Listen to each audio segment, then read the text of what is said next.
শিক্ষা মন্ত্রণালয়ের কল্যাণ ট্রাস্ট ও উৎসব ভাতার তহবিল থেকে বিগত সময়ে ৭,০০০ কোটি টাকা আত্মসাৎ করা হয়েছে বলে অভিযোগ করেছেন শিক্ষামন্ত্রী আনম এহসানুল হক মিলন। বিকেলে নারায়ণগঞ্জে সোনারগাঁয়ের পঞ্চমী ঘাট উচ্চ বিদ্যালয়ে একটি ভবন উদ্বোধন অনুষ্ঠানে তিনি বলেন, বিগত সরকারের আমলে ৭,০০০ কোটি টাকা আত্মসাৎ করা হয়েছে।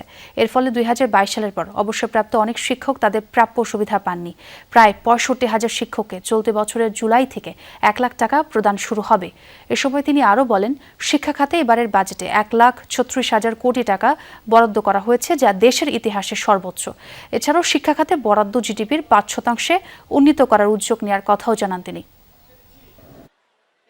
কল্যাণ ট্রাস্ট উৎসব ভাতা থেকে ৭,০০০ কোটি টাকা আত্মসাৎ করেছে এবং ২০২২-এর পরে আর কোন শিক্ষককে রিটায়ারমেন্টে গেলে কল্যাণ ট্রাস্ট এবং অবসর ভাতা দেওয়া হচ্ছে না।